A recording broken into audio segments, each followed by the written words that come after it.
ओम शांति। 7 जुलाई 2023 के ईश्वरीय महावाक्य। पहले एक नज़र मुरली के मुख्य पॉइंट्स पर। बाबा ने कहा, सबसे सहज सब्जेक्ट है याद की। याद से ही आत्मा अच्छी बनेगी, बर्तन साफ होगा और आत्मा जो इम्प्योर बन गई थी वह प्योर बनती जाएगी। इस याद की अग्नि से ही तुम पतित से पावन बनते हो, और कोई उपाय नहीं है। जब तप गंगा स्नान आदि करना, यह सब तो भक्ति मार्ग की सामग्री है। वास्तव में तुम्हें बुद्धि का योग लगाना है बाप से। एक उसी से लव हो, लेकिन बाप को सर्वव्यापी कह दिया है, तो फिर योग अपने आप से थोड़े ही लगाएंगे। अभी तुम अर्थ सहित जानते हो, बाप के साथ योग लगाने से तुम्हारे विकर्म विनाश होंगे और अंत में संपूर्ण कर्मातीत अवस्था हो जाएगी। इस ज्ञान का अंत होगा, तब रिजल्ट निकलेगी। अभी तुम जानते हो, ड्रामानुसार बाबा हमको सुख का वर्षा देकर ही जाएंगे। सब पर रहम करने वाला एक बाप ही है, उसको ही सर्वोदया कह सकते हैं। लास्ट में बाबा ने कहा, मैं कल्प कल्प संगम युगे आता हूँ नॉलेज देने। यह कितनी फर्स्ट क्लास नॉलेज है, जिससे तुम स्वर्ग का वर्षा पाए पारसनाथ पारसपुरी के मालिक बनते हो। तो अब बस मुझे याद करो। तुम आत्माएं दुख में परमपिता परमात्मा बाप को ही याद करती हो। अब सुनते हैं महावाक्यों को विस्तार से। बाबा ने कहा, मीठे बच्चे, अर्थ सहित बाप को याद करने से ही तुम्हारे पाप नाश होंगे, आत्मा पतित से पावन बनेगी। नंबर 1 सब्जेक्ट है याद की। प्रश्न, मनुष्यों की अर्जी क्या है और बाप उस अर्जी को कैसे पूरा करते हैं? उत्तर, मनुष्य बाप से अर्जी करते हैं, ओ गॉड फादर, हमें पापों से मुक्त करो। ओ रहम दिल बाबा, रहम करो। बाबा सभी की अर्जी सुनकर स्वयं आते हैं और पापों से मुक्त होने की युक्ति बताते हैं। बच्चे, तुम मुझे याद करो। सिर्फ बाप की महिमा गाने से कोई फायदा नहीं, चरित्र गाने नहीं है, लेकिन राजयोग सीखकर चरित्रवान बनना है। गीत भोलेनाथ से निराला कोई और नहीं। ओम शांति। यह महिमा किसकी सुनी? बिगड़ी को बनाने वाले की। आदि मध्य अंत की नॉलेज सुनाने वाला वह है ऊंचते ऊंच। जब कोई समझने के लिए आते हैं तो हमेशा उनको पहली बात समझानी है कि ऊंचते ऊंच भगवान गाया जाता है। ऊंचते ऊंच उनका नाम भी है, ऊंचते ऊंच उनका ठाव भी है। ग्रंथ में भी है, ऊंचा जिसका नाम, ऊंचा जिसका ठाव। ऊंचते ऊंच रहने वाला है परम पिता परमात्मा। वह है निराकारी दुनिया, जहाँ निराकार परम पिता परमात्मा रहते हैं। फिर नीचे है आकारी और साकारी दुनिया। तो पहले पहले परिचय उनका देना है। परम पिता परमात्मा तो है ही ट्रुथ, वह है रचयिता। फिर है उनकी रचना, ऊंचते ऊंच बीज रूप। फिर उनके नीचे सूक्ष्म वतनवासी ब्रह्मा विष्णु शंकर, वह है रचना।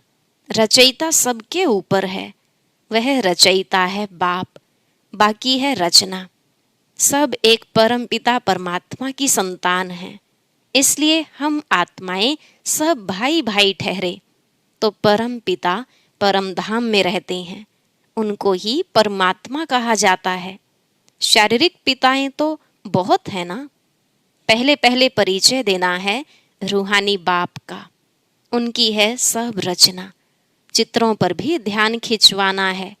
पहले पहले है ऊंचते ऊंच परम पिता परमात्मा, जिसको मनुष्य सृष्टि रूपी झाड़ का चैतन्य बीज रूप कहा जाता है। वह सत चित आनंद स्वरूप है। सत अर्थात सच कहने वाला। आत्मा भी सत है, वह भी जलती मरती नहीं। सत के बच्चे भी सच्चे होने चाहिए। तुम पहले पहले देवी देवता सच्चे थे। सचखंड स्थापन करने वाला सच्चा बाबा है। ऐसे नहीं कि परम पिता परमात्मा झूठ खंड स्थापन करते हैं। नहीं, सचखंड था, फिर यह भारत झूठ खंड बना है। सच्चा है परमपिता परमात्मा। पतित बनाने वाले को सच्चा नहीं कहेंगे, और सब हैं झूठे। 5 विकार रूपी माया रावण झूठा बनाती है। राम सच्चा, रावण झूठा। रावण ही भारत को झूठा बनाते हैं। कहानी सारी भारत पर है। समझाना है भारत स्वर्ग था, अब नर्क है। बाप को स्वर्ग बनाने वाला व स्वर्ग का रचयिता कहा जाता है। महिमा भी भारत की है। आदि मध्य अंत का ज्ञान तुमको सुनाते हैं, जिससे तुम त्रिकालदर्शी बनते हो। इसको कहा जाता है स्वदर्शन चक्र। तुम जानते हो हम आत्माएं फिर से परम पिता परमात्मा से वर्षा ले रही हैं। गाया भी जाता है, आत्माएं और परमात्मा अलग रहे बहुकाल। अभी यह मिलन बहुत सुंदर मंगलकारी है। तुम पहले पहले बाप का परिचय देते हो। रचयिता बाप को सर्वव्यापी कहने से फिर यह सिद्ध नहीं होता कि हम सब बच्चे हैं। बच्चे ऐसे नहीं कहेंगे कि हम सब परमपिता परमात्मा हैं। सर्वव्यापी कहने से बाप के साथ वह लव नहीं रहता, न बुद्धि योग रहता है। भारत का प्राचीन योग मशहूर है। वास्तव में बुद्धि का योग लगाना है बाप से। सर्वव्यापी है तो फिर योग किससे लगाएं? क्या अपने आप से लगाएं? कोई अर्थ ही नहीं निकलता। यहाँ तो तुम अर्थ सहित जानते हो। बाप खुद कहते हैं, मेरे साथ योग लगाने से तुम्हारे विकर्म विनाश होंगे। विकर्म तो होते रहते हैं। संपूर्ण कर्मातीत अवस्था अंत में होगी। जब ज्ञान का अंत होगा तब रिजल्ट निकलेगी। स्कूल में भी कोई किस सब्जेक्ट में तीखे जाते हैं, कोई किस में तीखे जाते हैं। सहज सब्जेक्ट है याद की। बाप को याद किया जाता है। याद से फिर आत्मा अच्छी होगी, बर्तन साफ होगा। आत्मा जो इम्प्योर बनी है वह प्योर बनती जाएगी। ऊंचते ऊंच बाप आकर पढ़ाते हैं और ऊंचते ऊंच पद प्राप्त कराते हैं। तुम मनुष्य से देवता बनते हो। समझते हो कि बरोबर आदि सनातन देवता धर्म था। उनको हिंदू नहीं कहेंगे। भारत का नाम बदलकर हिंदुस्तान नाम रख दिया है। आदि सनातन पवित्र देवी देवता धर्म था, जिसको वैकुंठ अथवा स्वर्ग कहा जाता है। वह तो सतयुग है। उनको कहा जाता है नई दुनिया। उनको रचने वाला है बाप। वह है निराकार। सभी कहते भी हैं ओ गॉड फादर। वह ऊंचते ऊंच रहते हैं। ब्रह्मा विष्णु शंकर को सूक्ष्म देह मिली हुई है। उसको सूक्ष्म लोक कहा जाता है, और वह है शांति धाम, साइलेंस वर्ल्ड। यह है स्थूल वतन। तो पहले पहले जब कोई भी आते हैं तो उनसे फॉर्म भराना है। आत्मा का बाप कौन है? ऊंचते ऊंच तो भगवान को ही कहा जाता है। साधु संत आदि सब प्रार्थना करते हैं। प्रार्थना को रिक्वेस्ट भी कहा जाता है। ओ गॉड फादर, हम अर्जी करते हैं, हमारे पापों को दग्ध करो और रहम दिल बाबा रहम करो। ऐसे ऐसे पुकारते हैं। रहम सभी तो नहीं करेंगे। सब पर रहम करने वाला तो एक ही बाप है। सर्वोदया कहते हैं ना। अब वह क्या करते हैं? कितने पर रहम करते होंगे? वह भी ड्रामा में नोंद है। इस समय जो कुछ चलता है उनसे तुम भेंट करते हो। गीता भागवत में यह बातें हैं नहीं। गीता है ज्ञान, बाकी चरित्र आदि की तो कोई दरकार नहीं। स्टूडेंट टीचर के चरित्र गाते हैं क्या? मास्टर की बैठ महिमा करने से कोई भी फायदा नहीं। बाप की सिर्फ महिमा करना, वह ज्ञान का सागर है, सुख का सागर है। इससे कुछ भी मिलता नहीं है। अभी तुम बच्चे समझते हो कि बाबा हमको राजयोग सिखलाए, त्रिकालदर्शी बनाता है, अर्थात तीनों कालों और तीनों लोकों की नॉलेज देता है। तो तुम मास्टर त्रिलोकी के नाथ भी कहला सकते हो, त्रिकालदर्शी भी कहला सकते हो। बरोबर हम तीनों लोकों को जानने वाले नाथ बनते हैं। यह राजयोग है, हम बादशाह बन रहे हैं। बनाने वाला बाप है, पारसनाथ कहते हैं ना, वह है लक्ष्मी नारायण। भल उन्हों के मंदिर हैं, लेकिन मनुष्य जानते नहीं कि यह कौन है। लक्ष्मी नारायण हैं पारसपुरी के नाथ। पारसपुरी सतयुग को कहा जाता है। तुम यह जानते हो कि बरोबर श्री कृष्ण के हीरे जवाहरों के महल थे, पारसनाथ थे। तो पहले पहले यह समझाओ कि यह मानते हो कि सभी का रचयिता बाप है। ब्रह्मा विष्णु शंकर का भी वह रचयिता ठहरा। पहले तो यह निश्चय करो कि वह बाप स्वर्ग का रचयिता है। स्वर्ग में आदि सनातन देवी देवता धर्म वाले थे। उन्हों को यह नॉलेज कब मिली? बाप कहते हैं कि मैं कल्प कल्प संगम युगे आता हूँ नॉलेज देने। बरोबर तुम सतयुग आदि के पारसनाथ बन रहे हो। कितनी फर्स्ट क्लास नॉलेज है। यहाँ बैठे हो, तुम समझते हो हम बाबा से स्वर्ग का वर्षा पाए, पारसनाथ पारसपुरी के मालिक बनेंगे।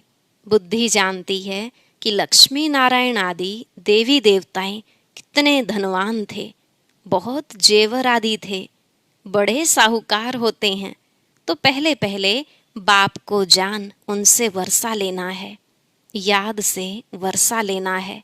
सूक्ष्म बात यह है, हीरे जवाहरों के कितने बड़े बड़े महल थे, अभी वह खत्म हो गए हैं, फिर अपने समय पर खड़े हो जाएंगे। पहले थे, फिर खत्म हुए, फिर होंगे जरूर। ड्रामा में नूंद है, यह बुद्धि से समझने की बात है।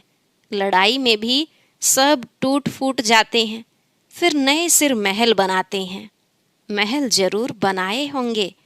तुमको साक्षात्कार होता है कि बरोबर महल हैं, हमने बनाए थे। ऐसे नहीं कि सागर के नीचे चले गए जो अब निकलने हैं।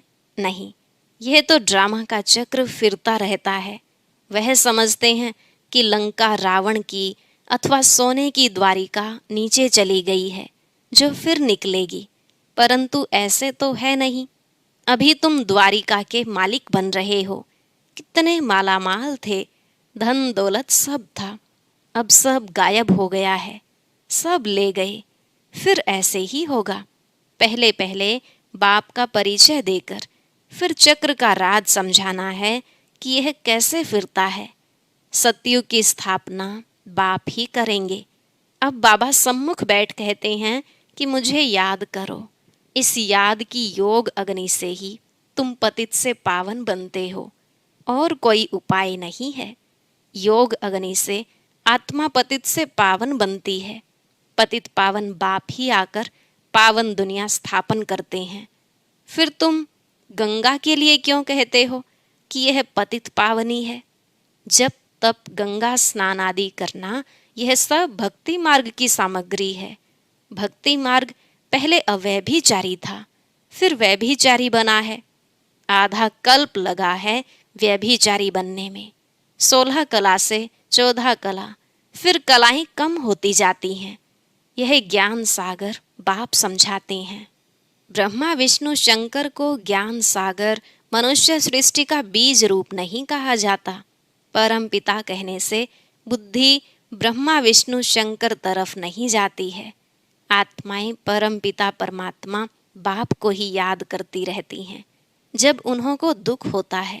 सतयुग में सुख है तो कोई भी पुकारता नहीं। अब आत्माएं जानती हैं कि आधा कल्प से दुख पाया है, अब फिर स्वर्ग में जाएंगे, वहाँ कोई भी दुख नहीं। इसलिए सतयुग में बाबा को याद करने की दरकार नहीं पड़ती। ड्रामानुसार बाबा हमको सुख का वर्षा देकर ही जाएंगे। मनुष्य जब बूढ़े होते हैं तो वानप्रस्थ में जाकर बैठते हैं, गुरु करते हैं। यहाँ तो बाप स्वयं आकर सतगुरु बनते हैं, कहते हैं कि तुम सबको साथ ले जाऊंगा। ऐसे और कोई भी कह ना सके। साथ में तो कोई भी नहीं ले जाएंगे, हर एक को पुनर्जन्म जरूर लेना पड़े। पार्ट में तो आना ही है। मैं तो घड़ी घड़ी जन्म नहीं लेता हूँ। अगर मैं भी घड़ी घड़ी जन्म लूँ तो तमोप्रधान बन जाऊं। आत्मा ही इम्प्योर बनती है, आत्मा में खाद पड़ती है। गोल्डन एज, सिल्वर एज अक्षर भी हैं, बरोबर अभी आयरन एज है। अब संगम है, बाप को जरूर आना ही है। पुरानी सृष्टि को नया बनाना यह बाप का ही काम है। बाप ही पतित पावन है, अर्थात सृष्टि को बदलने वाला है। सृष्टि का रचयिता नहीं, बदलने वाला है। रचने वाला कहने से मनुष्य समझते हैं बड़ी प्रलय होती है। पतित पावन अक्षर ठीक है, साधु लोग भी गाते हैं पतित पावन सीताराम। ऐसे तो कभी नहीं कहते कि पतित पावनी गंगा। पतित पावन कहने से बुद्धि परमात्मा की तरफ चली जाती है। गंगा नदी तो वहां भी होती है, परंतु वहां सब चीजें सतो प्रधान हो जाती हैं। गंगा भी सतो प्रधान, यहाँ तो तमो प्रधान है। फ्लड्स कर देती है, गावड़ों को डुबो देती है। ब्रह्मपुत्रा कितने गांव को डुबो देती है। यह है ही दुख धाम। सतयुग में थोड़े ही दुख भोगेंगे, वहां तो कायदे सिर अपना रास्ता लेकर चलेगी। यहाँ रास्ता छोड़ देती है, कभी किस तरफ चली जाती है। वहां 5 तत्व सतो प्रधान होने के कारण जल भी कभी दुख नहीं देता। यहाँ जल भी दुख देता है। पहले तो यह समझना है कि स्वर्ग का सुख देने वाला कौन है। जरूर बाप ही होगा।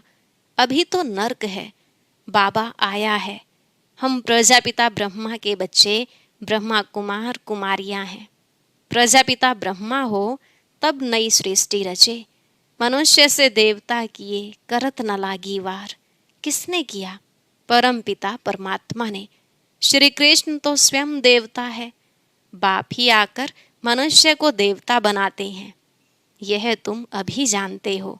आगे सिर्फ गाते थे मनुष्य से देवता किए, जानते नहीं थे कि सतयुग किसने स्थापन किया, रचयिता कौन है। सतयुगी सृष्टि फिर कलयुगी बन जाती है। तो तुम बच्चे समझ गए हो कि यह बड़ा मांडवा है आकाश तत्व का। इसमें खेल होता है। ओपन स्टेज चाहिए ना। मनुष्य पार्ट बजाते हैं तो रोशनी भी चाहिए। इसके लिए फिर सूरज चांद सेवा करते हैं, सितारे भी चमकते हैं। जब रात होती है तो रोशनी अर्थात सुख देते हैं। इसलिए सूर्य देवता, चांद देवता कहते हैं। रोशनी आदि का सुख देते हैं ना। अच्छा, मीठे मीठे सिकिलधे बच्चों प्रति माता पिता बाप दादा का याद प्यार और गुड मॉर्निंग। रूहानी बाप की रूहानी बच्चों को नमस्ते। रूहानी बच्चों की रूहानी बाप दादा को नमस्ते नमस्ते, गुड मॉर्निंग, शुक्रिया बाबा, शुक्रिया। धारणा के लिए मुख्य सार। पहला पॉइंट, ड्रामा के चक्र को यथार्थ रीति समझकर पुरुषार्थ करना है। बाप समान रहम दिल बन सभी पर रहम करना है। दूसरा, बाप सचखंड स्थापन कर रहे हैं, इसलिए सच्चा होकर रहना है। बाप की याद से आत्मा को स्वच्छ बनाना है। आज का वरदान, सेवा की भावना द्वारा अमर फल प्राप्त करने वाले सदा माया के रोग से मुक्त भव। सेवा की भावना द्वारा अमर फल प्राप्त करने वाले सदा माया के रोग से मुक्त भव। बाबा ने कहा, जो बच्चे संगम युग पर प्रभु फल, अविनाशी फल, सर्व संबंधों के स्नेह के रस वाला फल खाते हैं, वे सदा ही माया के रोग से मुक्त रहते हैं। और फल तो सतयुग में भी मिलेंगे और कलयुग में भी मिलेंगे, लेकिन सेवा की भावना का प्रत्यक्ष फल, प्रभु फल, अगर अभी नहीं खाया तो सारे कल्प में नहीं खा सकते। यह फल ईश्वरीय जादू का फल है, जिस फल को खाने से लोहे से पारस तो क्या, लेकिन हीरा बन जाते हो। यह फल सर्व विघ्नों को समाप्त करने वाला अमर फल है। स्लोगन, अपकारियों पर भी उपकार करने वाले, निंदक को भी मित्र समझने वाले ही बाप समान हैं। अपकारियों पर भी उपकार करने वाले, निंदक को भी मित्र समझने वाले ही बाप समान है। ओम शांति। अब सुनते हैं आज का अव्यक्त ज्ञान मोती। इसके लिए ऊपर दिए गए बॉक्स पर क्लिक करें।